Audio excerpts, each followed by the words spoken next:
Buenas, ¿qué tal? Mi nombre es Juan Dios Ortiz Urrutia y como dice el título del video, hoy vamos a hablar de otalgias o dolor de oído. Mira, antes de empezar a definir cualquier cosa, pregunta rápida. ¿Cuándo ha sido la última vez que a vos te ha dolido el oído? Que has dicho ya no puedo más. Pero ha pasado de manera espontánea, sin hacer nada, ha pasado de un rato a otro. O te has autorrecetado algo, cosa que está mal, pero yo sé que lo haces. A mí no me mientes, porque yo sé que vos lo haces, pero está bien, no lo hagas. O has sido responsable y has agarrado y has dicho voy a ir al especialista y pum, fuiste, te dio tu tratamiento y pare de contar. Se dio, todo bien. Entonces, hoy yo te voy a hablar de lo que es la otalgia y de las causas de una otalgia o de un dolor de oído, de todas las causas, porque este no es un tema, es un temón, y a mí me ha vuelto loco. Yo sé que a vos te va a encantar, te va a dejar así. Entonces, sin más que añadir, podemos empezar a hablar del tema concreto. ¿Qué es una otalgia? Una otalgia es un dolor de oído. Listo, pare de contar, así sería. Pero es que le vamos a dar una definición más correcta, ¿no? Más seria, como se merece este tema. Y va más o menos así. Déjame te explico. Una otalgia es un dolor propio del oído que puede ser causado por traumas. Te digo, traumas, tumores, infecciones. Y así puedes seguir la lista. Y es que te lo voy a explicar todo ahorita, así, en este video, lo vas a tener todo. Pero dame mi tiempo que vas a ver que todo va a salir bien. Y bueno, seguimos, ¿no? Primero que nada, empezamos introduciendo de que la otalgia se divide en dos. En otalgia primaria, que es el dolor del oído, caracterizado porque el origen del dolor está en una estructura, en el oído, en cualquier parte, pero en el oído. Y tenemos la otalgia secundaria, o también llamada otalgia refleja, que bueno, como su nombre lo dice, es una otalgia, solo que la fuente de dolor proviene de una estructura ajena al oído, completamente distinta.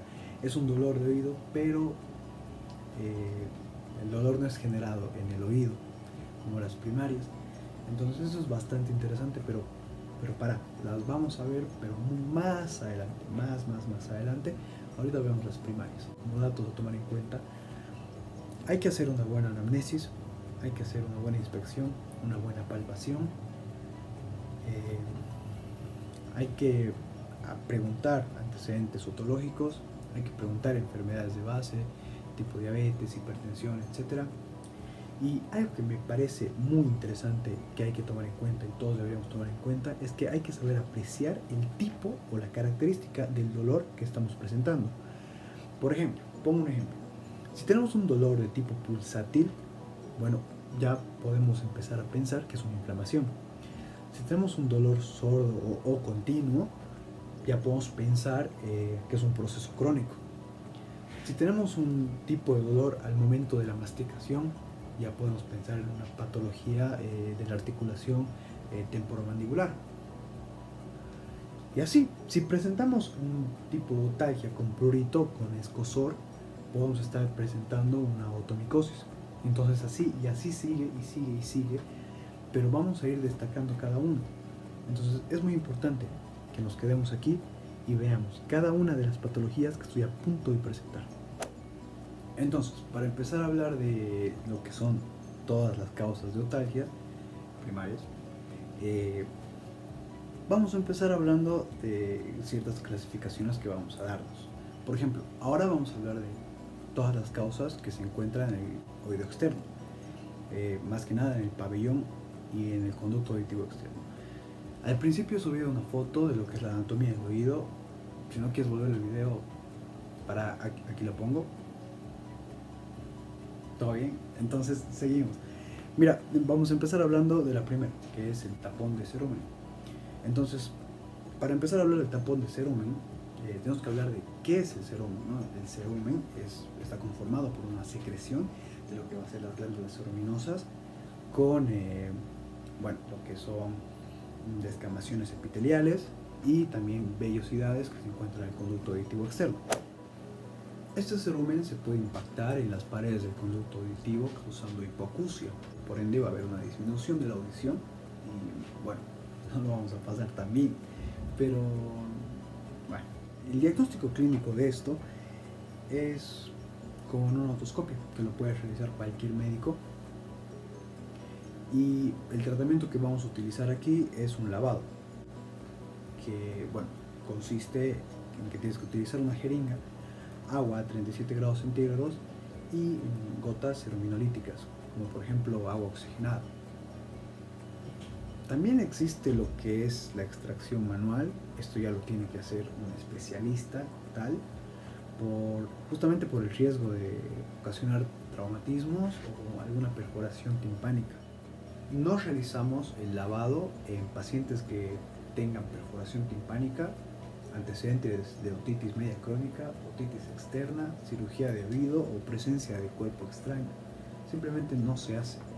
Por otro lado, cuando ya se realiza la extracción del tapón de cerumen, tenemos que realizar lo que es una evaluación clínica de la audición, justamente porque puede pasar que la hipoacusia sea por otra cosa, como más o menos el paciente se va para su casa y vuelve y dice, oh, todavía no puedo escuchar bien, y vos vas a hacer como que, ¿qué? Pero ya he sacado el tapón. Entonces justamente por eso es importante hacer esa evaluación clínica de la audición. Por otra parte, tenemos que tocar el tema de lo que es la educación del paciente.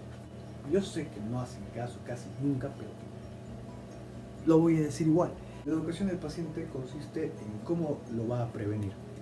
Y la primera recomendación que se les hace es no metas cosas en el oído. ¿A qué me refiero con cosas? Para empezar, punto número 1, hisopos. No los uses. Simplemente no los uses. Lo único que hacen es empujar el cerumen y aumentar la probabilidad de que exista la formación de un tapón de cerumen. Entonces no es nada beneficioso para nosotros. El cerumen no es suciedad. El cerumen es algo que ayuda a proteger el conducto auditivo. La naturaleza sabe por qué lo ha puesto ahí. Dios sabe por qué lo ha puesto ahí. No tienes por qué sacarlo. No lo hagas. Déjalo ahí. Solo déjalo ahí. Otra indicación es que, bueno, las personas o los usuarios de audífonos tenemos que hacernos una otoscopía de rutina, porque nosotros tenemos muchas más probabilidades de formar tapones de cerumen que personas que no utilizan audífonos. Cuerpo extraño. Esto es muy frecuente en niños, ¿no? Está ahí un niño, agarra una pila y pum, se lo mete al oído. Es muy común. Pero bueno, esto lo tenemos que diagnosticar mediante otoscopia. Al momento de hacer la otoscopia, vemos que ahí hay la presencia de un cuerpo extraño, justamente. Entonces es común ver que hay otalgia y puede haber otorrea unilateral. Entonces es necesario extraer los objetos bajo una visión microscópica y es muy necesario que si el médico no tiene los conocimientos ni el material necesario, no haga nada, porque no es agarrar y decir, ya hay algo y sacarlo así como sea, ¿no? Ya al momento de la anamnesis tenemos que hacer el tipo de preguntas como que qué objeto es el que está atascado ahí, qué es lo que te has metido, porque hay objetos que necesitan ser extraídos inmediatamente. Por ejemplo, las pilas. Las pilas pues, pueden causar quemaduras debido al contacto en menos de 3 horas. Y así, por ejemplo, los insectos pueden estar más tiempo. Con un poco de vaselina ya deberían salir. Y si fuera que, no sé, hay un vegetal, no deberíamos poner líquido debido a que estos se expanden. Ahora vamos a ver infecciones del pabellón. En este caso seguimos en el oído externo y vamos a ver ahora a la erisipela o celulitis, que bueno, esta afecta lo que es el pabellón auricular y los principales causantes de esto es el Streptococcus pyogenes y el Staphylococcus aureus. Entonces, Esta se caracteriza por una piel hiperémica, eritematosa e indurada, que bueno, el diagnóstico se basa en el tipo de las lesiones y en un hemocultivo. En cuanto al tratamiento, podemos utilizar penicilina procaínica 400.000 a 1.200.000 unidades internacionales cada 12 a 24 horas vía intramuscular, o podemos utilizar cloxacilina 500 miligramos cada 4 a 6 horas vía oral. Virus herpes simple. Este aparece como vesículas en el pabellón auricular y en los labios. También vamos a hablar del virus varicela zoster, que bueno, puede afectar al conducto auditivo externo, que se presentan como erupciones vesiculares junto a una parálisis facial, que es denominado el síndrome de Ramsay-Hunt. Y el tratamiento de esto es aciclovir 800 miligramos cada 4 horas por 7 a 10 días. Hablaremos un poco más a fondo de lo que es el síndrome de Ramsay-Hunt, que bueno, es una otitis externa que se da por reactivación del virus varicela zoster y tiene afectación directa con lo que es el nervio facial. Y bueno, este se puede extender a otros pares craneales.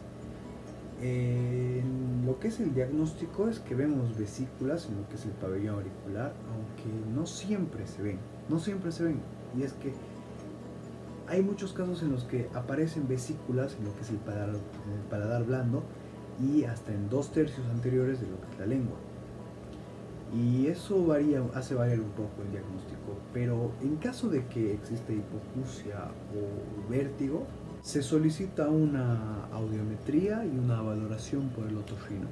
En cuanto al tratamiento, vamos a utilizar prednisona, 1 miligramo kilogramo día por 7 días, o un antiviral como valaciclovir, que va a ser 1 gramo cada 8 horas por 7 días. Pericondritis. Esto se debe a una infección del pericondrio y con ello también del cartílago. Entonces, esto más que nada es debido a un antecedente de herida o, bueno, una infección anterior en el conducto auditivo externo, y está causada principalmente por Pseudomonas aeruginosa. Y bueno, se presenta con una sensación de dolor, de calor local, y es que al diagnóstico vamos a poder ver lo que es un pabellón auricular eritematoso con un aumento de volumen a la hora de la inspección. El tratamiento consta de antibióticos, que pueden ser quinolonas por 7 días, que podemos utilizar ciprofloxacina 500 miligramos cada 12 horas, vía oral. Ya hablamos de las infecciones que son del pabellón. Ahora vamos a empezar a hablar de infecciones que son del conducto auditivo externo. Seguimos en el oído externo, por si acaso no nos hemos movido, seguimos acá. Pero ahora vamos a hablar de lo que es la otitis externa bacteriana localizada. Esta es una infección localizada en el folículo piloso, que está causada por una bacteria llamada Staphylococcus aureus. Es muy importante saber qué pasa, pues esto genera un aumento del volumen eritematoso, haciendo que esa zona se vuelva muy dolorosa, casi insoportable, y es muy importante tener cuidado, ya que el forúnculo puede pasar a absceso. En cuanto al tratamiento, podemos utilizar antibióticos tópicos. En este caso podemos utilizar mupirocina al 2% 3 veces al día por 7 días. Y también podemos optar por el drenaje con un alivio del dolor inmediato. Otitis externa bacteriana difusa. Esta es producida, es una infección en el conducto auditivo externo caracterizado por edema y eritema de la piel, y es producida por una bacteria también llamada Staphylococcus aureus, o también por la Pseudomonas aeruginosa. En cuanto al diagnóstico, es clínico. Mediante otoscopia podemos evidenciar que hay edema, eritema y otorrea. Así. Y en cuanto al tratamiento, primero que nada, aseo, analgesia en su necesidad, que podemos utilizar paracetamol 1 gramo cada 8 horas, 3 a 7 días, o ibuprofeno, que puede ser 400 miligramos cada 8 horas, 3 a 5 días. Además, podemos utilizar antibióticos en gotas, como ciprofloxacina, 4 gotas cada 8 horas por 7 días, o la asociación de polimicina B, neomicina e hidrocortisona, que se da 2 a 4 gotas cada 4 a 6 horas. No mojar el oído durante el periodo de tratamiento. En cuanto a las medidas preventivas que vamos a utilizar y en cuanto a la educación del paciente, tírame bola en esto, por favor. No usen hisopos, no, hisopos no. Hisopos no tenemos que utilizarlos, ya lo he explicado atrás, una de las razones por las que no hay que utilizar hisopos. Por otra parte, tenemos que evitar la persistencia de la humedad posterior a baños o luego de entrar a la piscina. Tenemos que evitar que haya humedad en el oído. Así, todos felices, todos contentos, lo prevenimos de la manera correcta. Otitis externa necrosante maligna.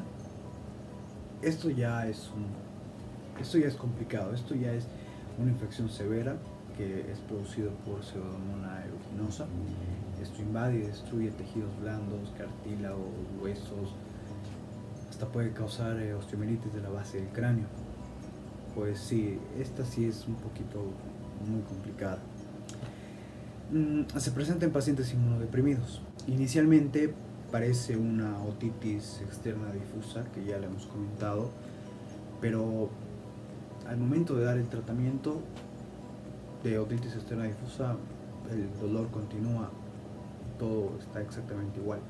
Ya al momento del diagnóstico lo vamos a hacer por una sospecha clínica, por los factores de riesgo.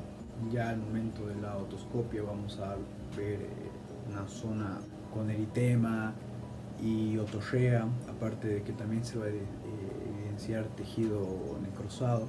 Y bueno, también podemos utilizar una tomografía computarizada para ver, ¿no?, cómo es la destrucción ósea. Para el tratamiento vamos a utilizar antibióticos que van a darse de 4 a 8 semanas, entre los que vamos a utilizar ciprofloxacina más penicilina más carbapenema. Otitis externa micótica. Esta es una infección de lo que es el conducto auditivo externo y es causado por hongos saprófitos oportunistas. Los principales causantes son el Aspergillus niger y la Candida albicans. Esto mayormente se ve por tratamientos prolongados con antibióticos óticos o exposición prolongada al agua o a la humedad, y también en pacientes diabéticos o bueno, en cualquier paciente inmunosuprimido, ya que la inmunosupresión aumenta la probabilidad de desarrollar esta infección. En cuanto al diagnóstico, por otoscopía podemos evidenciar que hay edema y eritema del conducto auditivo externo, y también podemos ver que hay otorrea que puede ser de distintos colores, puede ser blanco, negro, hasta gris. Y además se pueden o no ver hifas, como por ejemplo acá. Un dato interesante de las hifas es que si existen hifas y son o tienen una cabezuela negra, es por Aspergillus niger. Dato interesante. Dato curioso, dato matador. Las otitis externas se encuentran favorecidas por la humedad en el conducto auditivo externo, además de que también se encuentran favorecidas por el aseo del oído. ¿A qué me refiero con el aseo del oído? Al uso de estos hisopos. No sirven, no funcionan, no sirven para nada que tenga que ver con el cuerpo. Mira, te pueden servir para limpiar la cámara, mucho mejor, y ya, listo. Cumplió su función y listo. Además, quiero recalcar que al principio yo te decía que los hisopos lo único que hacían era movilizar el cerumen y aumentar la probabilidad de la formación de un tapón de cerumen. Y además añado ahora que los hisopos pueden crear pequeñas fisuras en la piel del conducto auditivo, aumentando la probabilidad de contraer una de estas infecciones. Así que si no quieres ponerte en riesgo con una de las otitis que hemos visto ahora, deja de utilizar hisopos. Ahora vamos a hablar de tumores. Tumores en el oído externo. Seguimos aquí, vamos a seguir y vamos a seguir un ratito más. Ya vamos a pasar. Pero mira, acá tenemos los benignos y los malignos. Por ejemplo, en los benignos tenemos la exostosis, ¿no? La causa de dolor en los benignos es debido a una infección secundaria. Y en los malignos tenemos, por ejemplo, el carcinoma espinocelular, que es el más común de todos. Y bueno, estos son más frecuentemente cánceres de la piel por exposición solar. Ahora vamos a hablar de la exostosis, ¿no? ¿Te acuerdas de los benignos? Bueno, la exostosis es correspondiente a lo que es una lesión proliferativa del conducto auditivo externo, que frecuentemente se da en personas que nadan en aguas frías. Mira, esta puede ser asintomática, puede tener otalgia y hasta puede ocluir completamente el conducto auditivo externo, así que hay que tener cuidado. En cuanto al diagnóstico, es por otoscopia y el tratamiento, si llega a ocluir el conducto auditivo, ya es canaloplastía. Ahora, en los malignos, vamos a hablar, como ya hemos dicho antes, del carcinoma espinocelular, que es muy común, bueno, es el más común del oído externo y hasta puede aparecer en el oído medio, claro que sí, ¿por qué no? Y la clínica es muy similar a lo que es una otitis crónica, con otorrea y otalgia. El diagnóstico se da bajo tomografía computarizada para verificar estructuras óseas del hueso temporal. Igual vamos a utilizar resonancia magnética justamente para lo que es ver la afectación que se está dando en los tejidos extracraneales. En cuanto al tratamiento, va a ser quirúrgico y vamos a utilizar radioterapia. Ahora sí, hablamos de traumatismos. Con esto acabamos el tema, o bueno, la parte del tema de oído externo y nos pasamos a lo siguiente. Y mira, ahora vamos a hablar de hematoma auricular. ¿Qué es esto? Bueno, mira, esto es secundario al traumatismo, que es una colección de sangre que se da entre el cartílago y el pericondrio. El diagnóstico es netamente clínico y el tratamiento, ojo acá, el tratamiento es drenaje precoz, pero así, fugaz, rapidísimo. ¿En qué consiste esto? Tiene que ser un drenaje con una incisión en el sitio abombado, con una extracción de coágulos, para luego hacer unos puntos transfixiantes con el objetivo de juntar de nuevo al cartílago y al pericondrio. ¿Pero por qué? Esta acumulación de sangre que se da entre el cartílago y el pericondrio los separa y esto puede llegar a producir necrosis, obviamente a largo plazo, si es que no hacemos un drenaje precoz. Entonces hacemos estos puntos transfixiantes justamente para juntar estas dos estructuras y evitar esta necrosis. Entonces es muy importante hacer este tratamiento, que es el drenaje precoz rápido. Con esto se acaba oído externo.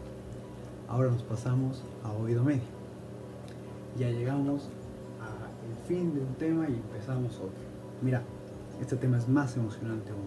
Te explico algo. Bueno, mira, primero que nada, volvemos a la anatomía un poco. Si no te acuerdas, si no quieres volver atrás de dónde estaba el oído externo, dónde está el oído medio, tranquilo, que aquí está la imagen. Nuestra fiel imagen que siempre está con nosotros. Y ahora vamos a hablar de otitis media aguda. Esta es una infección que se da en la mucosa del oído medio y es multifactorial. Puede ser genética, infecciones virales, bacterianas, causas inmunológicas, alergias, causas ambientales y así podemos seguir. Pero mira, un dato muy interesante de estas otitis medias agudas es que muy frecuentemente llegamos a ver una infección viral de vías respiratorias altas. Así que es un punto a tomar en cuenta. Es principalmente causada por Streptococcus pneumoniae y por Haemophilus influenzae. En cuanto al diagnóstico, es otoscopia. Otoscopia es fundamental para verificar la membrana timpánica, que en este caso la vamos a ver abombada, como acá podemos ver. vamos a ver que es una membrana timpánica congestiva y hasta con vesículas. Mira, mientras se resuelve el cuadro, la congestión, el abombamiento se va resolviendo. Va pasando aproximadamente 2 a 3 semanas dura para que la membrana timpánica vuelva a su estado normal. Otro punto clave, que no es tan clave, es que una de las formas de reconocer al agente causal es mediante toma de muestra, justamente por punción timpánica, que no se ve muy frecuentemente debido a que es un proceso algo complicado de hacer, entonces no es muy común verlo. En cuanto al tratamiento, podemos utilizar paracetamol 1 gramo cada 8 horas por 3 a 7 días e ibuprofeno 400 miligramos cada 8 horas, 3 a 5 días. También se puede utilizar antibióticos. Puede ser. Hay gente que los usa como hay gente que no los usa.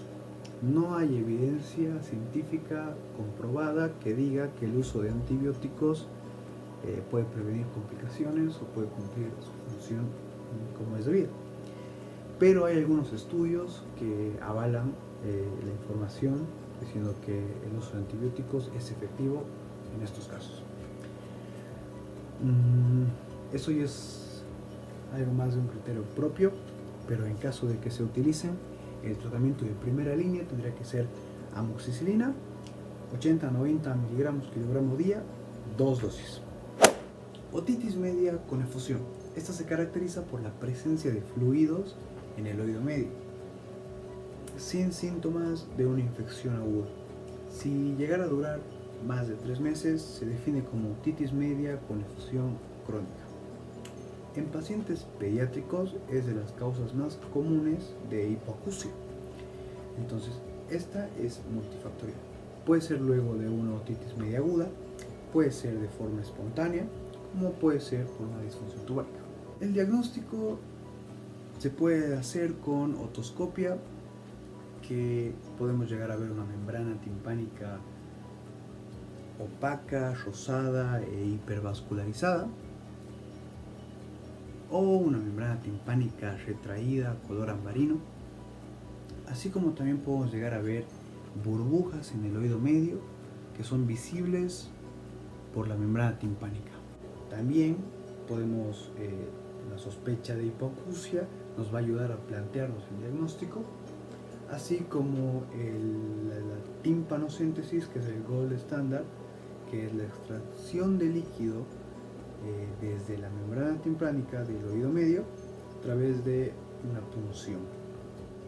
Hablando del tratamiento, podemos tomar 3 caminos. El expectante, que es, esperar a la resolución espontánea, que pasa hasta en el 90% de los casos, o un tratamiento médico, que la verdad se ha visto pobres resultados, el uso de antibióticos, descongestionantes, corticoides, se han visto resultados no muy beneficiosos. Y bueno, si la otitis media con efusión persiste, pasamos a un tratamiento ya quirúrgico, que consiste en la colocación de un tubo de ventilación transtimpánico, que se denomina collera. Esto es bajo anestesia general y consiste en una pequeña incisión en la membrana timpánica y por ahí se pone un tubo. Otitis media crónica. Esta se caracteriza por una otorrea mayor a 3 meses, con presencia de hipoacusia y otalgia en las reagudizaciones. Aquí también podemos llegar a sentir la presencia de algo en el oído, tinnitus y vértigo. La otitis media crónica puede ser simple, caracterizada por una perforación central y una mucosa normal, o una mucosa hiperplásica con degeneración polipoide, o colesteatomatosa, que esta es caracterizada por una perforación marginal con una inflamación crónica de la mucosa. Tiene un origen bacteriano polimicrobiano. Actúa una flora mixta aeróbea. Escherichia coli, Staphylococcus aureus, Pseudomonas aeruginosa, entre otros. Hablando ya del diagnóstico, ya podemos decir que podemos utilizar la otoscopia, que en el periodo activo de la enfermedad podemos llegar a ver un conducto auditivo externo que está congestionado con una secreción purulenta y de mal olor. Y bueno, en el periodo de inactividad de la enfermedad ya vamos a ver lo que es una perforación y características de la mucosa del oído medio que se pueden llegar a ver debido a la discontinuidad de la membrana timpánica. También es importante el examen bajo microscopio por un especialista realizando la correcta aspiración. Tratamiento. Aquí podemos utilizar gotas ópticas con ciprofloxacino, que estarían al 0,2% usando 0,5 ml, un envase monodosis cada 12 horas por 7 a 10 días. También se pueden utilizar antibióticos orales según lo que salga en el cultivo y el antibiograma. No hay que utilizarlo así porque sí, es importante ver los resultados de estos estudios. Entonces aquí, según los estudios ya dichos, podemos utilizar amoxicilina más ácido clavulánico, 875 miligramos, 125 miligramos, una dosis cada 8 horas. Mastoiditis. Esta es una infección bacteriana que se da a nivel de las celdillas en la apófisis mastoidea.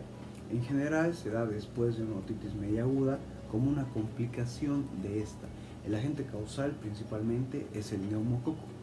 En cuanto al diagnóstico es netamente clínico, pero también podemos utilizar tomografía computarizada y resonancia magnética, que no es muy habitual utilizarlo, pero tiene su beneficio y es bastante positivo, ya que esto nos va a ayudar a ver principalmente hasta dónde ha llegado el proceso infeccioso y es que si están comprometidas estructuras extracraneales. El tratamiento principalmente, ya que es una infección bacteriana, va a ser ceftriaxona intravenosa 1 a 2 gramos una vez al día por 2 semanas. Absceso de Bezold. Esto es muy frecuente en adultos, que es una extensión cervical de una mastoiditis con absceso en el músculo esternocleidomastoideo. El tratamiento se hace con antibióticos para reducir la infección y tiene que ser quirúrgico, ya que hay que drenar ese absceso. Trauma acústico agudo. Bueno, esto se da por lesiones cocleares secundarias a exposición o ruidos muy fuertes de gran intensidad. El diagnóstico es clínico y el tratamiento tiene que ser precoz, antes de los 10 días de cumplirse el trauma. Podemos utilizar vasodilatadores, corticosteroides, oxígeno hiperbárico. Blast auricular.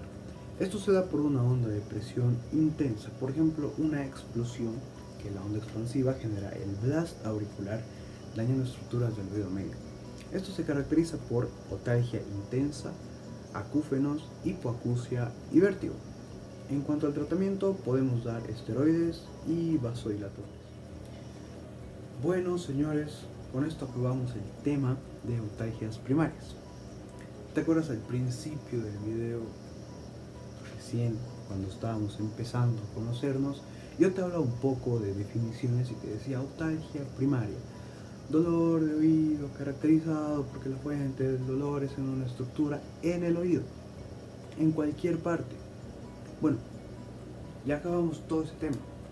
Ahora entramos a otalgias secundarias u otalgias reflejas. ¿Te acuerdas que te dije que íbamos a hablar más adelante de eso? Bueno, el momento acaba de llegar. Y vamos a hablar un poco entonces de otalgias reflejas. Este es un dolor referido al oído, pero que se caracteriza porque la fuente del dolor está en una estructura ajena o bueno, cercana al oído, pero no en el oído como tal. Definir la etiología de una otitis refleja es realmente un reto diagnóstico, ya que, mira, imagínate que vos vas a tu especialista con un dolor de oído y te examina todo y te dice, vos no tienes nada en el oído. Entonces ese rato vos vas a pensar, este tipo está loco, ¿cómo no voy a tener nada en el oído si me duele el oído? Pero para. Yo aquí te voy a intentar explicar más o menos qué es lo que pasa. La inervación sensitiva del oído procede de algunos pares craneales, como el quinto par craneal, que es el trigémino, el séptimo par craneal, el facial, el noveno par craneal, el glosofaringio y el décimo par craneal, que es el nervio vago. Además que también está inervado por raíces nerviosas que salen de la cervical 1, cervical 2 y cervical 3, que forman parte de la columna vertebral.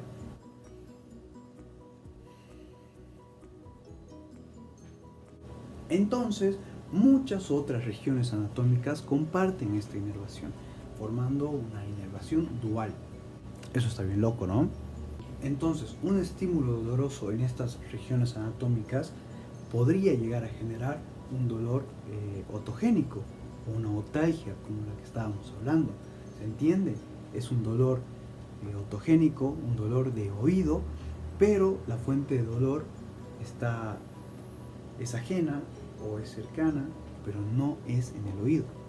Y aquí ya podemos utilizar otras herramientas, otras armas que van a ser de mucha ayuda para llegar al diagnóstico correcto, como por ejemplo una tomografía computarizada, una resonancia magnética, una radiografía de tórax, una ecografía cervical, y esas son algunas herramientas que nos van a ayudar a llegar a un diagnóstico correcto de una otalgia refleja u otalgia secundaria, como también se llama.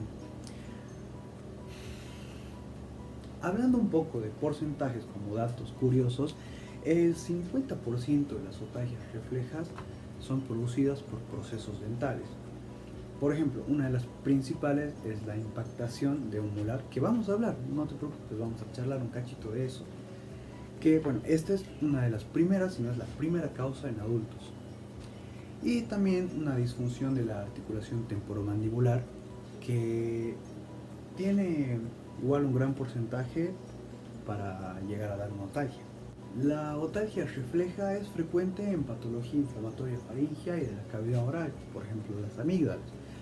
Pero en caso de que no exista un proceso infeccioso, se debe descartar siempre una neoplasia de vías aerodigestivas superiores. Ahora te pregunto algo, ¿el tamaño importa?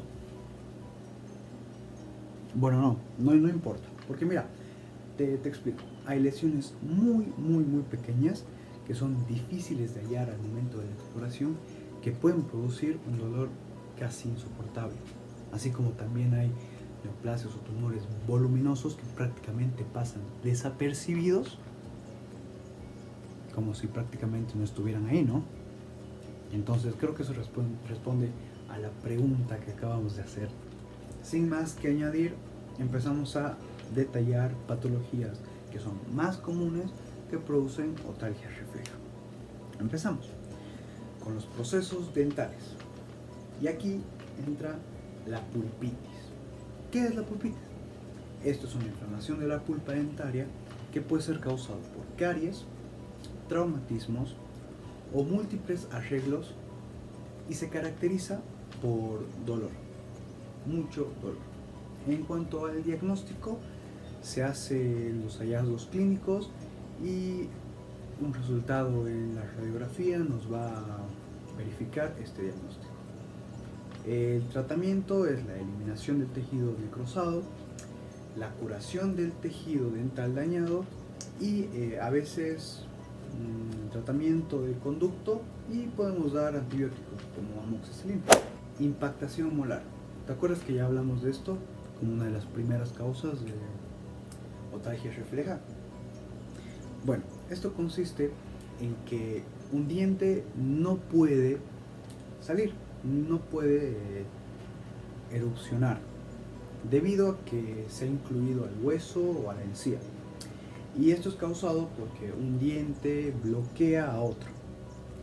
Entonces no deja que este erupcione, en otras palabras. Y esto causa gingivitis, gingivalgia, otalgia refleja, entre otros. El diagnóstico es, bueno, una radiografía panorámica dental y el tratamiento es una extracción. El absceso gingival. Esto suele ser causado por una infección entre el diente y la encía. Una de las razones es porque la comida se queda ahí atrapada entre la encía y el diente y bueno, las bacterias hacen su trabajo y causan un absceso gingival. En cuanto al diagnóstico, utilizaríamos el diagnóstico es un examen clínico y una radiografía que verifica el diagnóstico. Y en cuanto al tratamiento, ya que es un absceso, tenemos que hacer el drenaje y también podemos dar antibióticos, amoxicilina.